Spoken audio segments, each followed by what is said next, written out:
Raw food diets, wheatgrass juice, internal cleansing, nut milk, and sprouting all started with Dr. Ann Wigmore. About 50 years ago, she co-founded an Hippocrates Health Institute in Boston based on the ancient wisdom of the father of medicine, Hippocrates, who said, "Let food be thy medicine." Anne was born in Lithuania, where she learned from her grandmother, the village doctor, how to treat wounded soldiers with herbs during World War I. She came to the U.S. and in the 1950s healed herself from colon cancer by drinking wheatgrass juice and eating vitamin and enzyme-rich raw foods. Well, my guest today, Dr. Brian Clement, has continued Ann Wigmore's work and is the director of the Hippocrates Health Institute in West Palm Beach, Florida. Dr. Clement is a Ph.D., N.M.D., and a licensed nutritionist. He's been at the forefront of the progressive health movement for almost 40 years. By conducting daily clinical research, he and his team have developed a state-of-the-art program for health maintenance and recovery. His center has pioneered a program as well as training in aging and disease prevention. With hundreds of thousands of people participating in this program over the last half-century, volumes of data have been gathered, giving Dr. Clement insight into the lifestyle required to prevent disease, enhance longevity, and maintain vitality and stamina. Dr. Clement is also the author of the books Living Foods for Optimum Health, Longevity, Lifeforce, and his latest, Supplements Exposed, which covers the pharmaceutical fraud in the sale, production, and distribution of what Dr. Clement calls worthless and harmful vitamin pills. One exciting thing to know is that Dr. Clement and his team will be offering a Hippocrates California West program for 2 weeks at Mayacamas Ranch in Calistoga this November 7th through the 20th. And we'll be talking about that in the second half of the show. I'd like to welcome you to your Supernatural Life, Dr. Clement. Well, it's nice to be on with you and to be with a like-minded person. Obviously, you know the power of conviction, commitment, and life. Absolutely. Yeah, it was a miracle, and that's what motivated me to write my book, Supernatural Home. But I'm very curious to hear about how you see people's health today compared to when you started your work 40 years ago. What's different? Well, I wish I could give you good news. It's horrific news.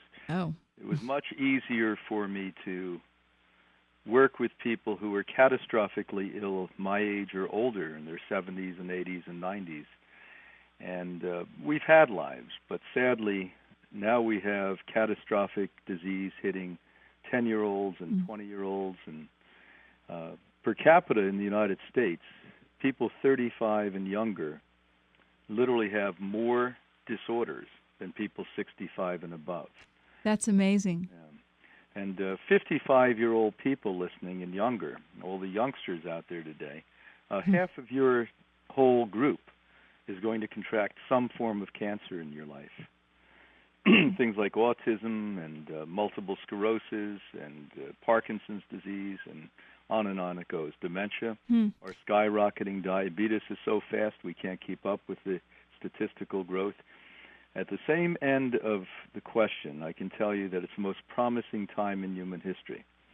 Oh, that's good news. Why do you say that? Well, I've had the opportunity in my life, in all the decades I've done this, to travel the earth constantly, 150 to 200 days a year, and to conduct workshops and conferences and seminars. And I've watched a major shift, a paradigm shift in who is interested in taking back their life and being responsible. And it used to be either desperately ill people who were fortunate enough to find out about the work we started 54 years ago, or it was incredibly liberated people, the kind that my generation was from, and San Francisco was our shining grace of that whole generation. And now it's everyone. It's young, old, every culture, every background, every age, that finally has realized that every institution we've been taught to believe in is a farce and is collapsing if it has not already collapsed around us. So at the end of the day, we go back to the biblical understanding that we basically have total responsibility to take charge of our lives and do the best we can on every single level. And as you know, the institute that I've had the fortune to direct since 1980 for 30 years now is internationally renowned and receives international awards for more people coming to us and fighting and successfully squelching the catastrophic problem of premature aging and every known disease that you can imagine. And there's not magic in this. Right. It goes right back to the basic common sense approach that when you give your body life, it comes back to life. When you think positive thoughts, it works with your immune system. When you move and exercise and strengthen the body through aerobic and developing muscles, it is going to make your anatomy stronger. And somehow we forget that we're the first experimental generations for only the last 4 or 5 that did not do all of this on a regular basis. Mm-hmm. There was nothing but organic food until after the Second World War. Right. 95% of us were farmers 100 years ago. Mm-hmm. People didn't have an option to do aerobic exercise or weightlifting exercise. They basically got up every morning, 6-7 days a week, and went out and farmed. Mm-hmm. They carried their water. And so what we're doing is so radically different than our ancestral heritage did. We're falling really, really ill quick. And I think the most important aspect of health is how we've lost our values. We don't have values anymore. Our values were turned away when we started to try to replace the very basic, simple things like love and support and community with stuff. Because right. when you take us out of the family and you put us in factories and cities, away from the farms that we lived on for millennia, what occurred is that we lost ourselves. And we've tried to substitute that loss with purchasing and consumerism. And what that did is it snowballed into us polluting the very planet we live in or on. And it's become so absolutely outrageous at this point that even my mainstream scientific manuals and journals that I'm reading are pretty much on a consistent basis now reporting that most cancers are coming from the pollutants we have in the environment. Right. So you're saying that the consumerism is the driving force, all the stuff that... No question about it. What other assaults do you think? What other dangerous assaults are there on our health today? To give an example, I mean, you mentioned my book, Supplements Exposed. People do not realize that is an extremely corrupt industry. Now, I'm not suggesting we do not need proper supplementation, because we do. I watch this save lives every day. Mm-hmm. But over 90%, listen closely, listeners, of supplements are made initially, 80% of them, I should say, by the pharmaceutical industry. Mm-hmm. 90% are made with chemicals.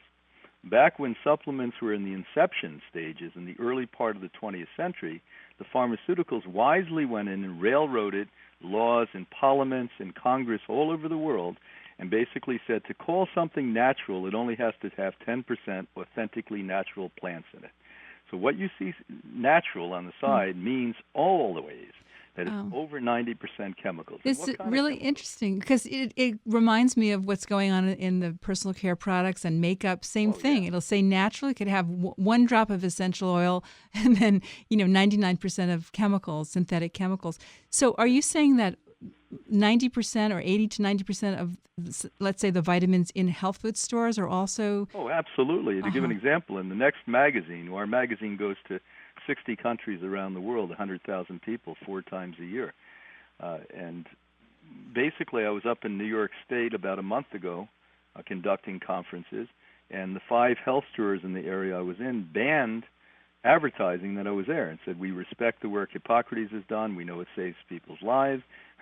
We know all of the great work Dr. Clement did, but we cannot support what he's doing because the major thrust of our business is to sell the very supplements that he's telling people are hurting them.